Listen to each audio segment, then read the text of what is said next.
Hello everybody, this is me, Orange Teddy here, and I'm back from the Maxi Toys, and welcome to more of my Let's Play of Mario Party 9. Today we're going to be here off to Bowser's Station, the 6th board, and also if you play solo mode for the first time, this is actually the last stage you'll be playing through. So yeah, let's hear about the stage. In Bowser's Station, you'll soar through outer space, collecting mini-stars as you make your way towards the goal. A special jackpot machine is located in the middle of the stage. When a player lands on a jackpot plus space, mini-stars will be added to the jackpot. When 20 or more mini-stars are added this way, a minigame will begin. This is your chance to win gold. Go big. Of course I gold then. The captain can also take all of the mini-stars in the jackpot machine by landing on the jackpot space. Welcome to my space station, wimps. I gotta say, I'm impressed. I didn't think you'll have the guts to show up here. But let's just get one thing straight. If you think you've got a shot at defeating me, you're playing the wrong game. So on the note, you'll be doing with me. These mini-stars belong to me and my dad, all of them, every one.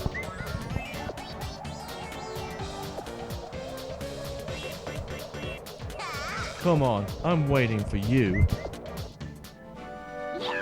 It looks like you should make Bowser Jr. your first objective. So yeah, rather than just actually depending on if you're actually going to be selecting what type of boss fights you actually be selecting throughout this board, because every now and then it's just basically just automatically takes you to the straight specific boss battles in this board. So yeah, much like Mario Party 8 in Bowser's Warped Orbit, this takes place in outer space. And however, we don't have to deal with Bowser suits, and especially the bullet bill candy from Mario Party 8. But you know, since that game does have a candy system. What else in there is just basically just you have to traverse through the shuttle, or in this case the little hover spacecraft. But hey.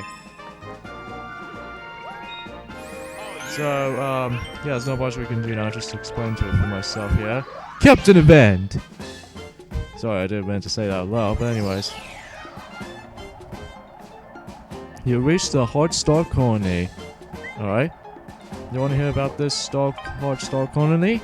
Each player hits the hard dice block once, then the captain hits the hard dice block 3 times. When the player and the captain have matched hard colors, they each get 2 mini-stars. Alright? The captain can get even more mini-stars by matching colors with more than one player. Alright, sounds more likely just an advice for this. So the team of 3 actually has only one way to actually deal with the hard dice block, and then the team of 1 can actually do just only one. So, however, if you do match the exact same color as the others, then you get some mini-stars, and why not? So yeah. And it looks like Aang and Wario only ones actually got 2 mini-stars each. Except Waluigi and Luigi, because those 2 didn't get any at all. So yeah, as far as I just said before, that this board is considerably the grand finale if you actually be playing solo mode, but hey, at least we can actually deliver with that. There's no way I can actually progress through onwards until I finish the mini-boss battle in this board first.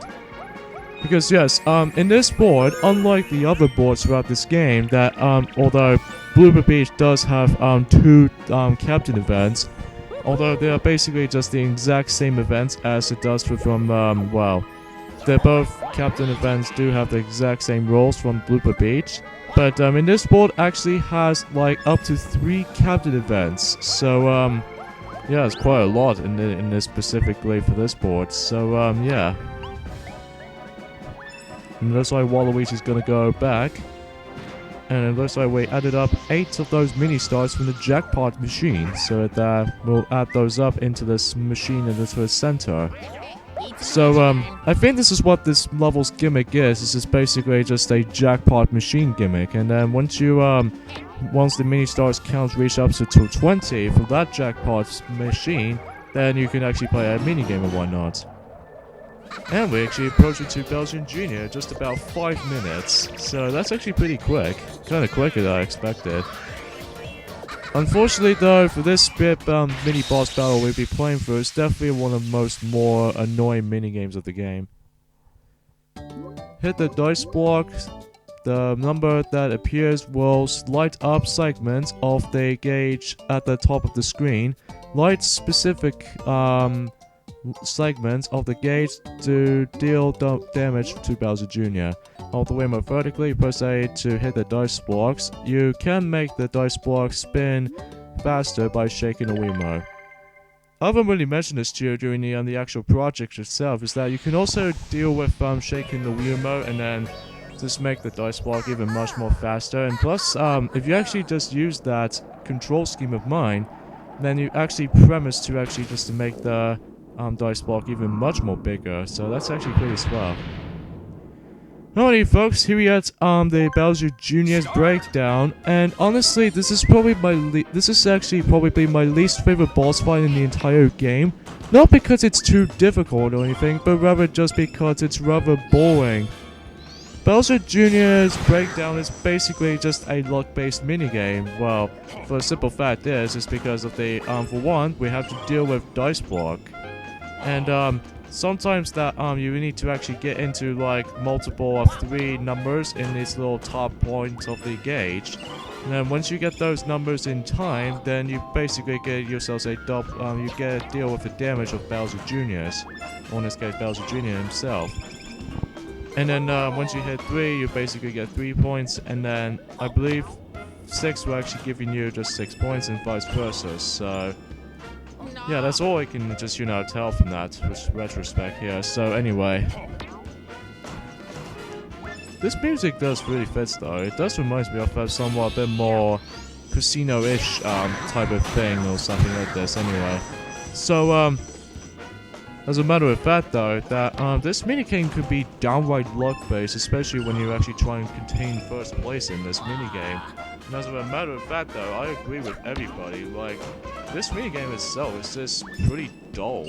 I mean, yeah, it is kind of cool at first, but until in 2015 it gets even rather dull and repetitive. And oh well. Now we get to the halfway point where basically he'll send out some more Bowser Jr. marks. As you can probably tell on the top point of this top part of the screen, that if you somehow accidentally got into this Bowser Jr. marks, then basically it'll just take away your points, so you must able to watch out. So, you know. And somehow Warrior's going even luckier by getting a 6. And then I'm hoping I should able to win, but if I don't, then I should able to just to lose this minigame, or in this case if I was going to get in 3rd.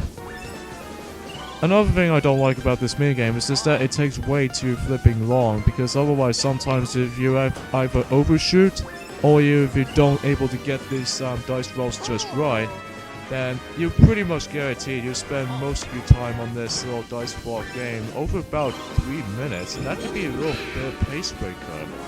Which, I know that Slim Kirby pointed that out in the top 10 worst Mario Party 9 minigames, but this was out of all the minigames I've been to, this is definitely one of the worst minigames of the entire minigames compilation of this game. But just mainly just only one, such as this. And also as you see that right there, where Bowser Jr. just actually used the hammers, you know, as far as when Duffy already mentioned in the Super Mario Galaxy 2 playthrough so far, that somehow it does remind me of that Mega Hammer from Super Mario Galaxy 2. Like the design of these, mainly for the hammers mostly. Yeah, right there. Yeah, it does remind me of that. Poor Waluigi, he doesn't get any. I kind of felt bad for him, honestly. But somehow, I managed to claim a lucky victory, because I managed to got 15-point mark. But if you're somehow trying to deal with Bowser Jr. for at least a little bit of health left, you're still able to get a chance to get plenty of points after when you actually hit him. Man, I actually got a win this by lucky then. But of all these aside, though, this was definitely one of the worst minigames of the game. But even then, like, it could be really luck-based, and probably the worst boss battle minigames of the entire game. Just because, you know, as I said, it's really luck-based. And since Luigi's actually got a captain bonus, he only gets, like, just only 2. Whew, I'm glad that's over. What? That was pathetic.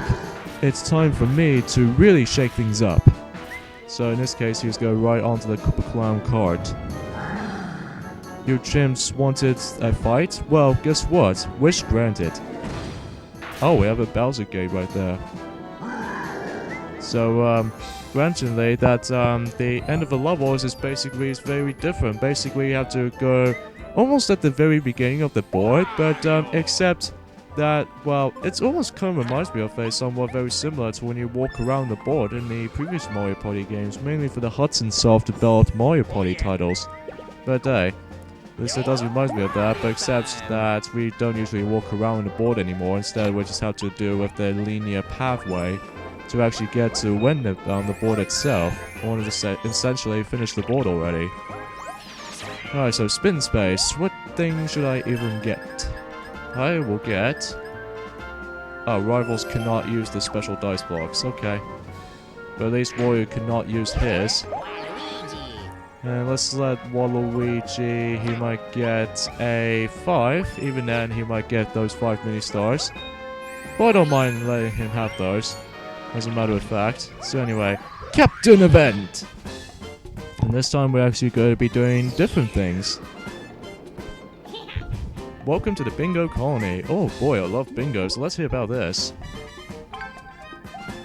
In the Bingo Colony, players try to be the first to complete a bingo on a 3x3 board. Alright. Players take turns hitting a 1 through 10 dice block to fill in numbers on the board. The player who completes a bingo wins all the mini stars in a row. The captain decides the order in which players hits their dice block, so think carefully and try to set in order to actually help. That will help you to complete the board.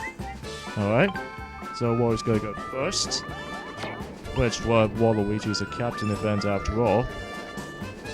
So he gets a 3.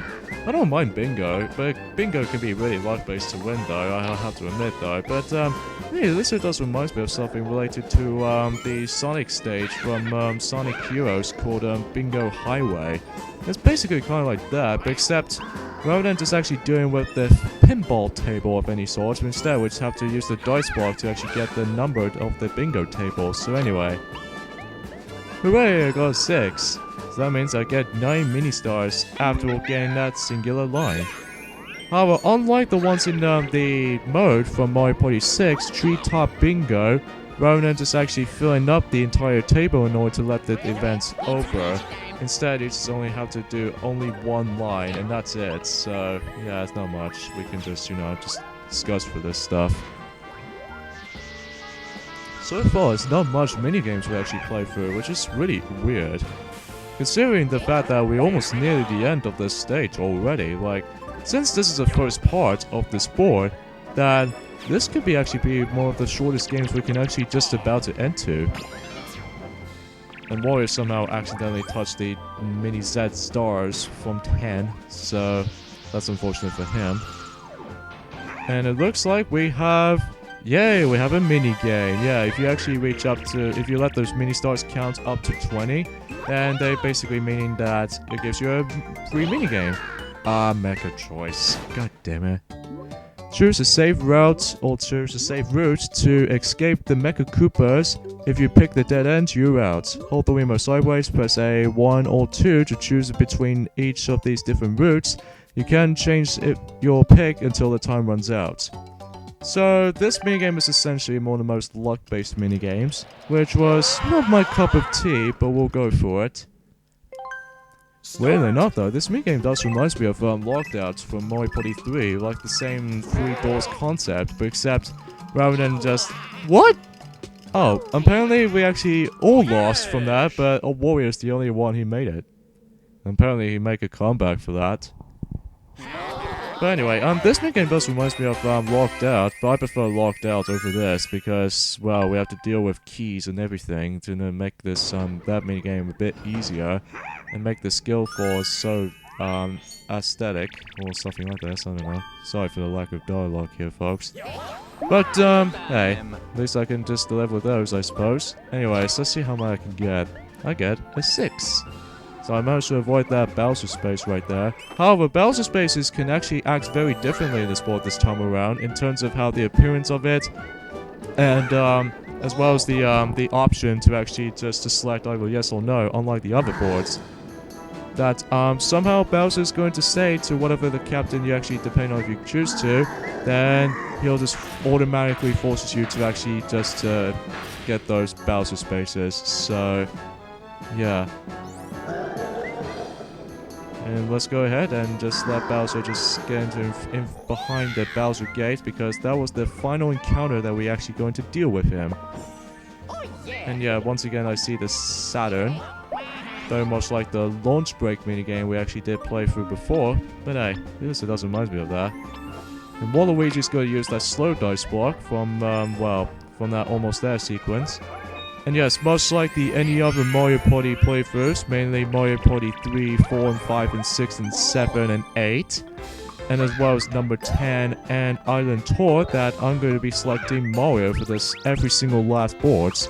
And the computer opponents are, you know, Luigi, Wario, and Waluigi. So I just like to feature those characters into this little phrase because I just feel like it, so yeah. Well, it doesn't feature Waluigi in, you know, in Mario Party 1 and 2, so, you know. Alright, so Luigi's going to make it to the third Captain event, but this time it's going to be rather different compared to the bingo one we played, as well as the Hard Star Ball Dice block. Captain event! Let's see what this is. Welcome to the Speed Star Colony. You want to hear about the rules of this? I'm sure. On the Speed Star Colony, players are each assisted its track. Then they race to be the first to reach the goal. Alright, sounds simple. Each track has a different number of spaces, while shorter tracks have an advantage. Dice blocks play a huge role in the final outcome. The captain decides each player's track, so choose carefully and try to go for the goal. And Luigi's gonna choose me at the very bottom, in this case the longest version of this route. And Wario's gonna go there. And Waluigi's gonna go in the third route, or in this case route. And then Luigi's gonna go for the, well, the shortest way. So I just got 2, so that's a bit lame. And Waluigi gets 6, so he gets a biggest huge lead for this little particular event. Now I guess a few things I just want to mention, that recently today, or actually 3 of them actually, there are Mario Tennis Ultra Smash that came out today, and as well as the Falco amiibo, which I did already pre-order it, but somehow the delivery on that is a bit lacking. Like, I definitely need to like fix that problem up to actually make my delivery a bit more faster in terms of, well, I don't know what to say, but anyway. But I'm really looking forward to getting that Falco amiibo as much as I can do when that arrives. And also Animal Crossing Amiibo Festival that came out today as well. But as for the reviews on there, well, most like Mario Tennis Ultra Smash, I think it gets like a somewhat mixed reception because, well, it's a bit like, it's a bit shallow compared to Mario Party, and plus it's a bit too slow for my taste for the Animal Crossing game. But anyways, I digress. Somehow Wario's not going to use that special dice block for this yet. And somehow he loses 10 mini stars once again. And he lands on the Bowser space. So yeah, the appearance on that is very different compared to the other boards that rather than just actually constantly smashing the screen most of the time, but instead that he rides on that, you know, the Koopa Clown car. So, you know, but you still have to encounter those specific events for these things. So yeah. I think this is the point that the only thing I don't like about this board is that at the very end, it's pretty impossible to actually just to avoid these Bowser spaces, because oftentimes when I actually play this board for the first time on story mode, that oftentimes I get screwed over for myself, especially trying to attain first place. But anyways, that I digress.